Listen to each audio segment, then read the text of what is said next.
And it is a beautiful, stormy, grumbly kind of day here in the Midwest as the summer season begins to wind down and we can smell autumn in the air. Are you smelling anything up there on the north side, Barrett? No, no, I think I took a shower. Everything is pretty good so far. Ah, well, I was talking about, mold and leaves and all that sort of thing, and pumpkins and apples.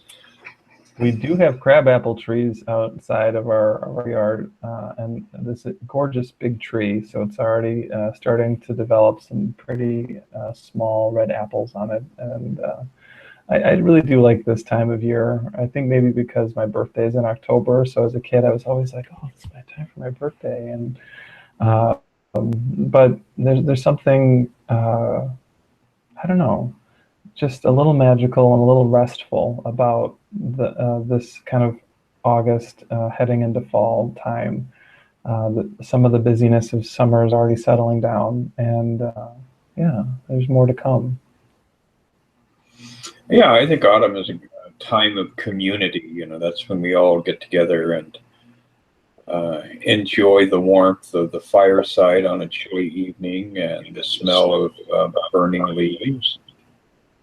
Of course, the harvest is starting to unfold where pumpkins and apples and squash and everything else are becoming available to us. And so uh, we can feel that support, that richness, the texture of life itself as we begin to prepare ourselves for winter and the great slowing down, somnambulism, sleepwalking through 3 months of the year.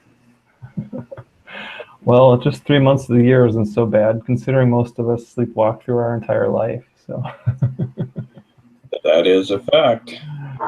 And today we're kind of jumping around in the course here, but we've got chapter 28 that we are going to take a look at, which is all about the undoing of fear. And I think one of the things that happens to us as we start to move forward into our personal journey with the course is that a lot of fears come up that we were not able to identify. There was just kind of a background sense of danger and something looming, I think, in mass consciousness with most people. So there's always this unidentified fear. But as we start to address these fears and actually summon them so we can rectify them, so we can address them, that's when we're able to um, allow them to be what they are so that we can walk through them, so that we can step over them and autumn leaves, let them just float down to the ground and we'll sweep them away.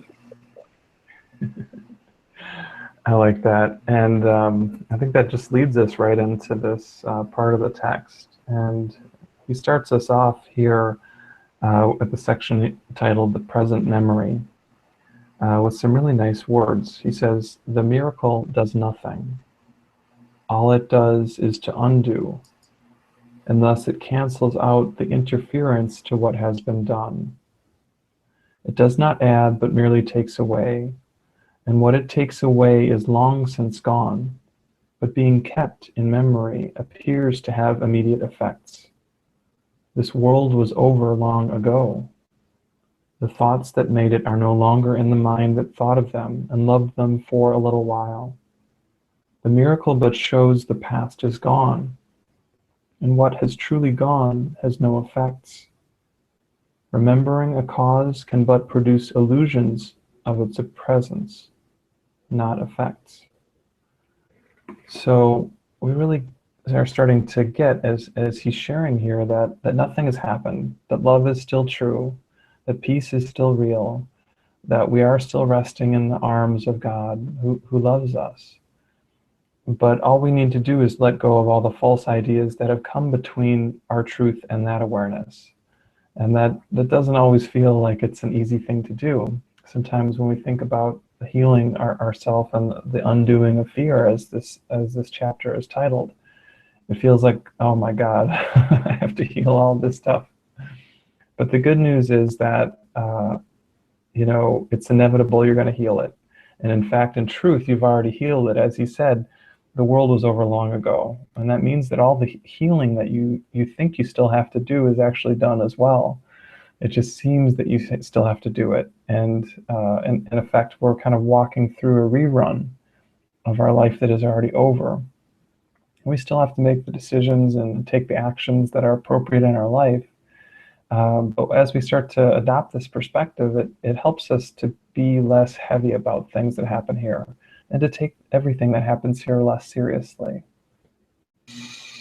That is very true. And I like that idea of our, not having to fix something that is broken.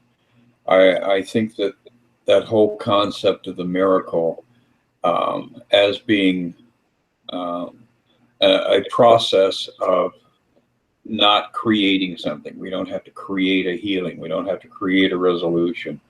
It's merely the journey of letting go, of allowing that memory that we have to be expunged from our consciousness. And that is exactly what the Holy Spirit is all about. We will find that the effect of the Holy Spirit in every instance where we actually reach out and give allowance for it to perform its function is pretty much a journey that has absolutely no pain and no sense of loss around it. Actually, what happens is whatever pain and loss that you were dealing with, that becomes just a state of peace. And once we enter into that peace, then it becomes, a very comfortable space. Then we begin to realize, oh, I really don't want to go back and, remember any of this stuff. I'm ready to stay here and dwell in peace. Yeah, yeah. So, and Jesus uses some beautiful analogies about that, staying in peace. He kind of talks about the green lawns of heaven, which is, of course, a metaphor, but it reflects this sense of restfulness, of being okay with where we are, not needing something else to change. And it reminds me of the title of Byron Katie's most famous book, which is Loving What Is. That as we find ourselves progressing on our path, we become more and more okay with what is. And that's not to say that we like the injustices or the pain or the suffering that happens here in the world, but we do start to get what this paragraph just said, that this world was over long ago. And why should I fight with a story that is already finished? Why should I struggle against something that has no real meaning in truth? Because your real meaning is perfect love, is perfect peace, is perfect joy. So we start to see this world through a different lens, and it changes our experience. And it can seem kind of radical. It reminds me of a story of someone who had asked a guru or a mystic, one of a fairly kind of enlightened person. I forget who it was exactly, because he was talking about love and peace and joy. And this woman came up to him and said, well, how do we deal with things like rape? And his response seemed maybe kind of startling or strange to some people, but his response was, there is no rape in my world.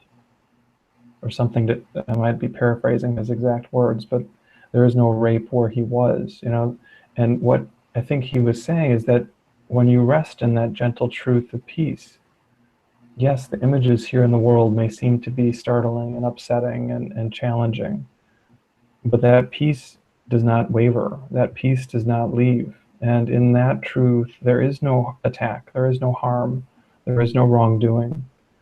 So we start to see that is where we want to be.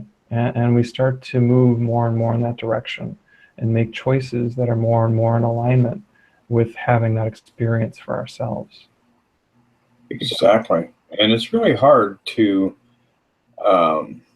dialogue about things like that, because people, once you start to embrace your trauma and embrace your pain. You need time to process it. So treating it lightly is not going to work for anybody. You do have to recognize that this was a very severe experience, and yet underneath it all, it was forcing you to struggle to get out of this world where things like that can occur, and to restore yourself to a place where those experiences are not a part of the paradigm in that realm. And what I like about this next section here, as we skip down to number 4, we're looking at the idea of memory. And of course, in A Course in Miracles, a lot of us have this first thought of, oh, that's just a memory of the past, and we've got to stop holding on to it and get rid of it.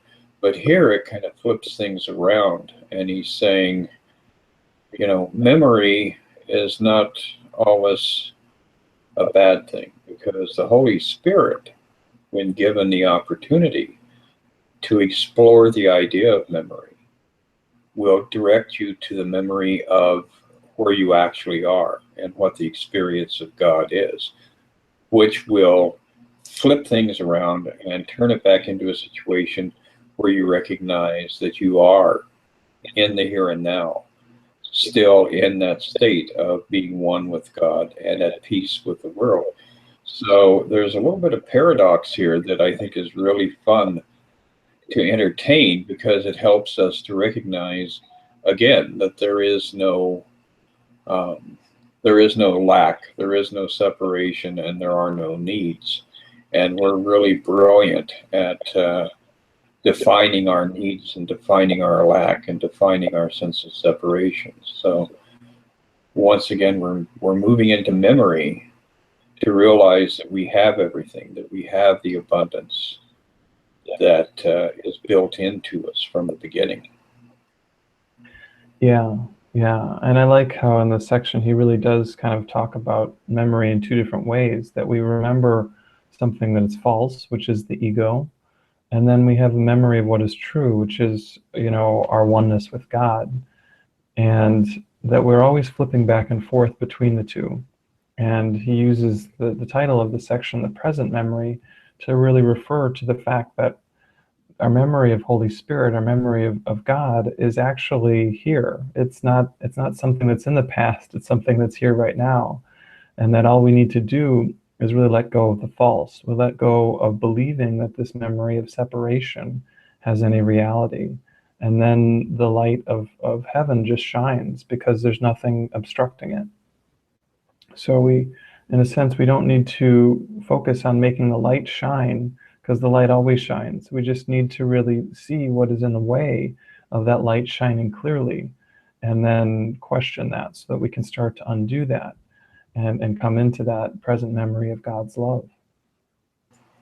That's very true. And, you know, all of this loops around and has to be examined on a very broad scale, because we have to be very committed and invested in the idea that it's not me, it is us, it is the community of the Christ that we are doing the work on behalf of.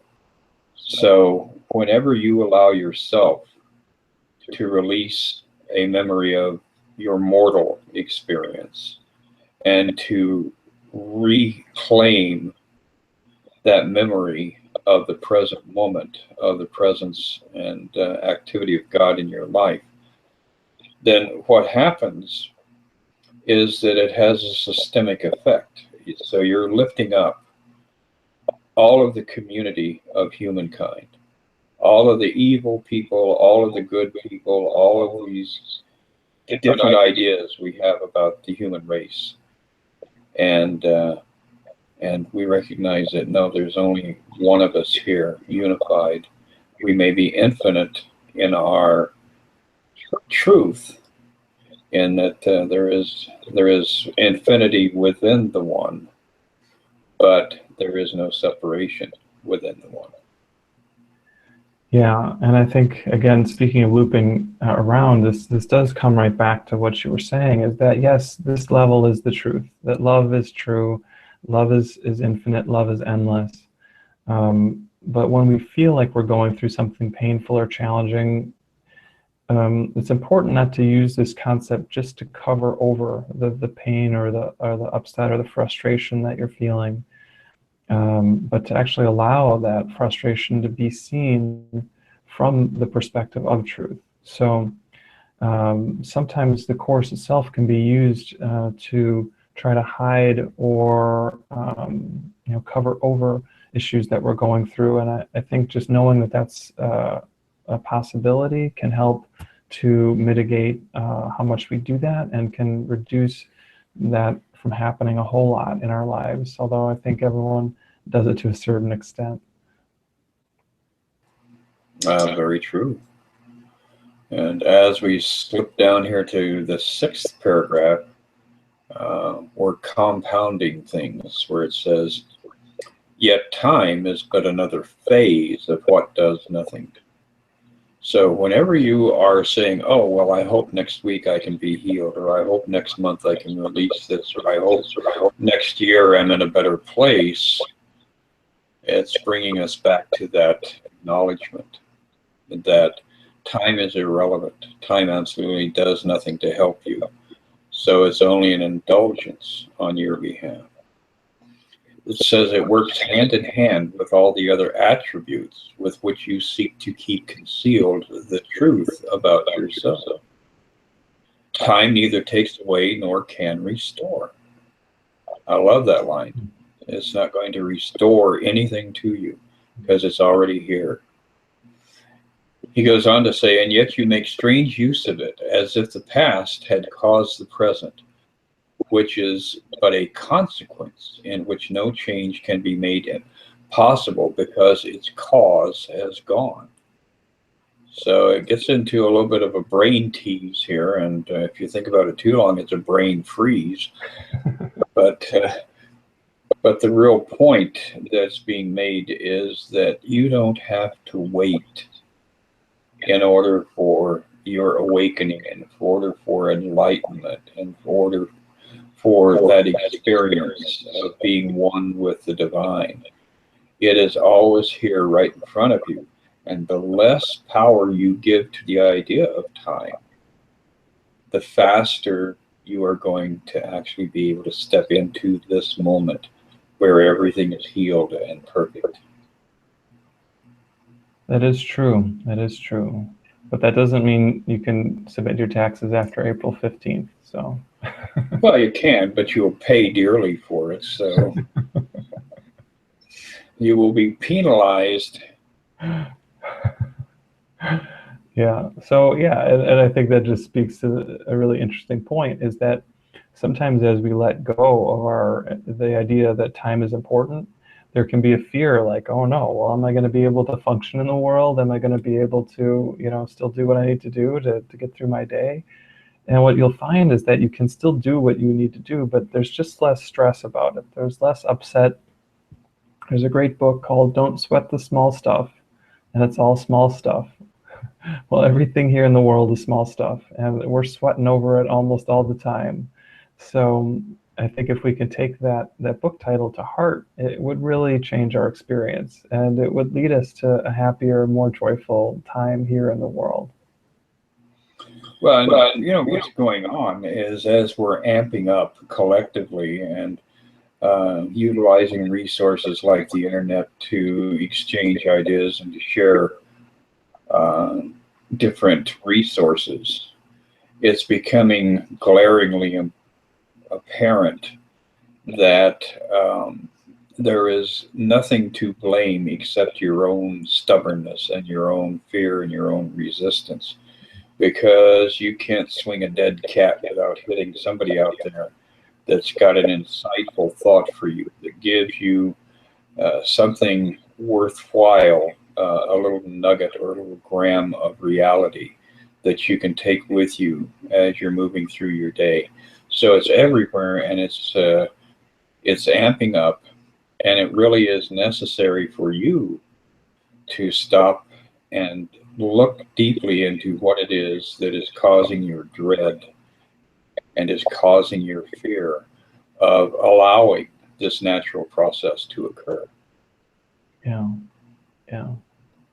Well, and I think that's also a good tip on what to do with your dead cat. Swing it around. I swing the neighbor's dead cat. I mean, I anytime I can get my hands on a cattail, which is, it gives me a rush whenever I can get a hold of a cattail. And I think I'm starting to blither, so we probably should wind this down. Oh, yeah. Well, this has been a good talk. I think we've gotten a lot of good points in here, and of course some absurdity. It seems to be a good mix. It does indeed, and we've got more to go with this particular section of the course. This is a juicy area because we are dealing with that idea of the fear that is holding us back from, this is like the Mega Millions, the Powerball. This is the big payoff. All right. And you've got to be brave enough to collect your bounty, to collect your billions. Hey, wow, that's good stuff. Well, Barrett, I will see you will I see you next week, or will you be out in the desert in California? Yes, I'll be in California, but 2 weeks. We can do 2 weeks from today. Yes, so do join us in 2 weeks, and if you're in need of an adventure, go check out Barrett's website, because you can join him in the desert, and who knows what will happen out there. Maybe you'll see the stars clearly for the first time in your entire life. Who knows?